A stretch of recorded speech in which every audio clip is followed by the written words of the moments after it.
Hello everyone. Welcome back to our channel MSD trades. Friends, ఇవాళ నేను 3 trades తీసుకున్నాను. 3 ట్రేడ్స్‌లో profit booking జరిగింది.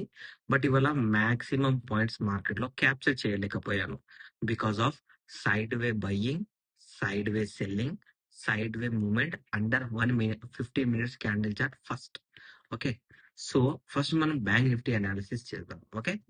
Bank Nifty analysis మీరు ఇక్కడ చూసుకున్నట్లయితే మన దగ్గర ఇవాళ 2 బ్రేకర్ బ్లాక్స్ ఉన్నాయి. ఒక బ్రేకర్ బ్లాక్ వచ్చేసి మార్కెట్ లో ఇక్కడ ఉంది. సెకండ్ బ్రేకర్ బ్లాక్ వచ్చేసి మార్కెట్ లో ఇక్కడ ఉంది. ఓకే. ఈ బ్రేకర్ బ్లాక్ మనం ఎందుకు కన్సిడర్ చేసాము అంటే ఒక హై నుంచి మళ్ళీ మార్కెట్ అదే హై పాయింట్ నుంచి రిజెక్ట్ అయ్యింది కాబట్టి మార్కెట్ లో max to max selling point అనేది ఇక్కడికి వెళ్ళి రావాలి, ఇక్కడికి వెళ్ళి వచ్చింది. అండ్ ఫస్ట్ హాఫ్ లో మార్కెట్ గ్యాప్ అప్ చేసిన తర్వాత మనకు ప్రాపర్ క్యాండిల్ ఫార్మేషన్ అనేది ఇవ్వలేదు. అండ్ ఫస్ట్ క్యాండిల్ అనేది చాలా మూమెంట్ తో క్లోజ్ చేసింది. So that's why according to previous day to present day 15 minutes first candle మనకు 556 పాయింట్స్ అనేవి ఫస్ట్ హాఫ్ లోనే క్యాప్చర్ అయిపోయాయి. అంటే సెకండ్ హాఫ్ లో మూవ్మెంట్ అనేది అంత బాగా ఉండదు. మూవ్మెంట్ ఉంటే కనుక మనకు ఎక్కడ ఉండాలి?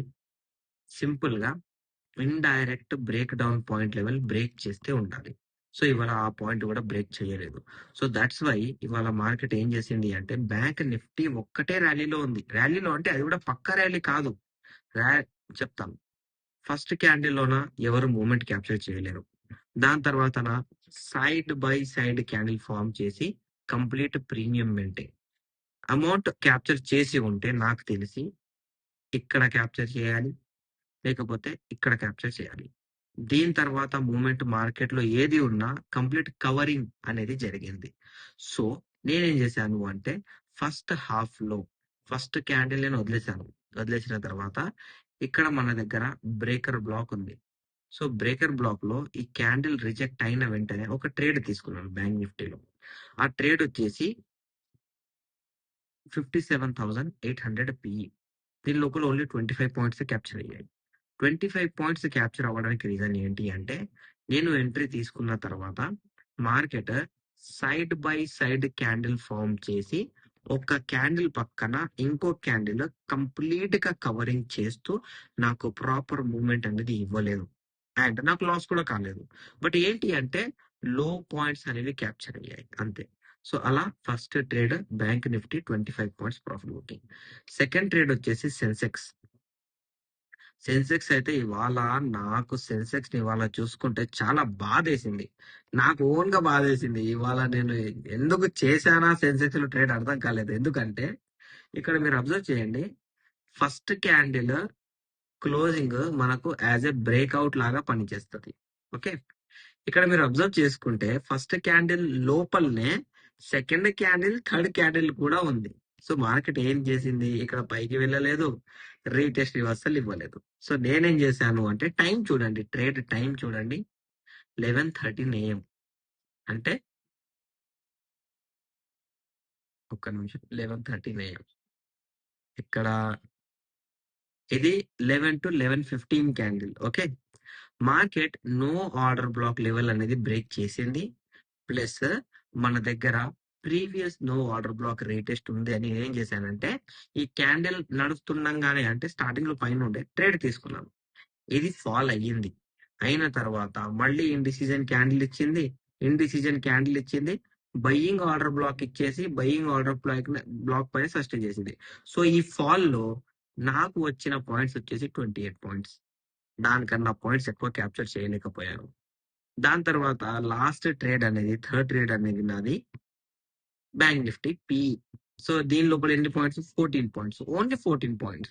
ఎందుకు ఓన్లీ 14 పాయింట్స్ అంటే నేను ట్రేడ్ తీసుకున్నది ఈ పాయింట్ దగ్గర.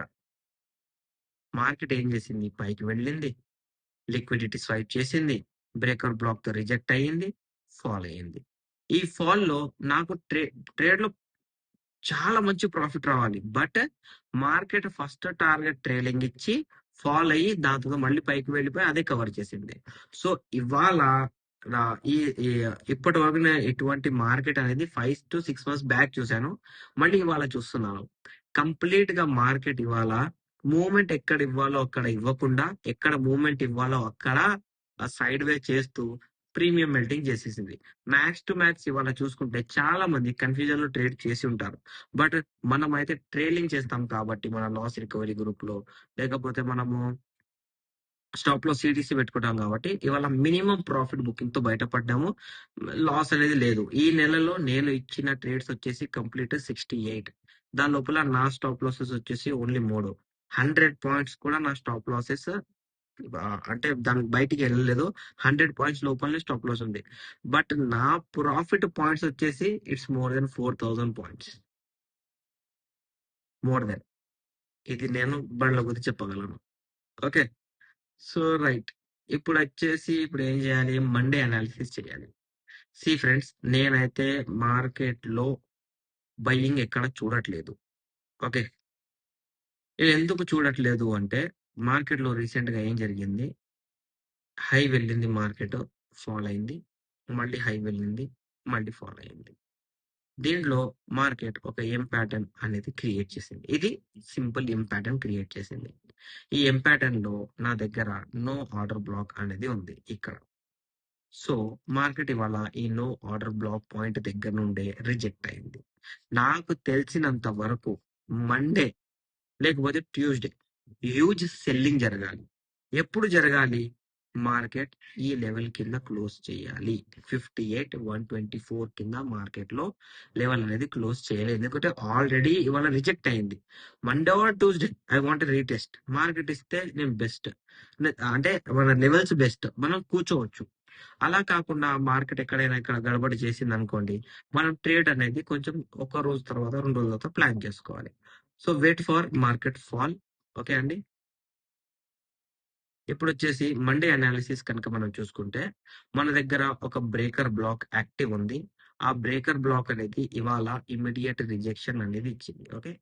ఆ బ్రేకర్ బ్లాక్ వచ్చేసి ఇది. సో ఆ బ్రేకర్ బ్లాక్ పాయింట్ వచ్చేసి ఈ breaker block level market break చేయాలి, రీటెస్ట్ చేయాలి, రివర్సల్ చేయాలి, దెన్ మార్కెట్ లో బై. అలా కాకుండా ఇవాళ మార్కెట్ ఏం చేసింది? ఎక్స్టెండెడ్ ఎం ప్యాటర్న్ అనేది ఇచ్చింది.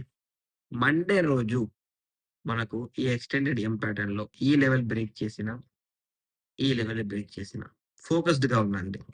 బయింగ్ లెవెల్ అయితే చూపించేశాను. ఈ 2 లెవెల్స్ లో ఏదో ఒక లెవెల్ బ్రేక్ చేసిన ఇమీడియట్ గా huge selling and pre market analysis లో ఆ లెవెల్ అనేది నేను ప్రొవైడ్ చేస్తాను. సెన్సెక్స్ లో మన దగ్గర ప్రీవియస్ బ్రేకర్ బ్లాక్ పాయింట్ ఉంది, గుర్తుపెట్టుకోండి. మార్కెట్ లో ఈ బ్రేకర్ బ్లాక్ బ్రేక్ అయ్యే రీటెస్ట్ రివర్సల్ లో సెల్లింగ్. ఇవాళ మల్టిపుల్ టైం ఈ బ్రేకర్ బ్లాక్ దగ్గర నుంచి మనకు సెల్లింగ్ పొజిషన్ అనేది ఇంట్రెస్ట్ గా వచ్చింది. ఓకే. మీరు చూడొచ్చు, జూమ్ చేస్తాను నేను. ఓకే. ఇప్పుడు మనకు ఇంపార్టెంట్ ఏంటి అంటే మండే మార్కెట్ లో సెన్సెక్స్ అనేది ఈ లెవెల్ కింద ఎక్కడైనా క్లోజ్ చేస్తే సెల్లింగ్, ఈ లెవెల్ పైన ఎక్కడైనా క్లోజ్ చేసి, సారీ నిఫ్టీ ఎక్కడైనా క్లోజ్ చేసి బ్రేక్ చేస్తే buy. Every time wait for retest reversal. Without retest reversal trade అనేది చెయ్యొద్దు. Okay. Same to same Sensex లో కూడా ఒక బ్రేకర్ బ్లాక్ అనేది ఉంది. అండ్ ఈ బ్రేకర్ బ్లాక్ అనేది మనకు మార్కెట్ లో చాలా ఇంపార్టెంట్. ఈ లెవెల్ అయినా కానివ్వండి, లేకపోతే సింపుల్ గా ఇది మనం డైరెక్ట్ బ్రేక్అవుట్ తీసుకోవచ్చు. ఎందుకంటే చాలా పెద్ద వాల్యూమ్ ఉంటుంది కాబట్టి. ఈ లెవెల్ దగ్గరైనా కానివ్వండి, without retest reversal confirmation of trade అనేది ఉండదు. అండ్ మీకు ఇది నేను మన ఫ్రీ టెలిగ్రామ్ గ్రూప్ ఛానల్లో ప్రీ మార్కెట్ అనాలిసిస్ లో ఫర్ మండే అప్డేట్ చేస్తాను. మీరు కనుక మన టెలిగ్రామ్ గ్రూప్ ఛానల్లో లేకపోతే డిస్క్రిప్షన్ లో లింక్ ఉంది, క్లిక్ చేసి జాయిన్ చేయండి. మీకు కనుక నా అనాలిసిస్ నచ్చినట్లయితే మన వీడియో లైక్ చేయండి, షేర్ చేయండి, మన యూట్యూబ్ ఛానల్ సబ్స్క్రైబ్ చేసుకోండి. Thank you for watching my video.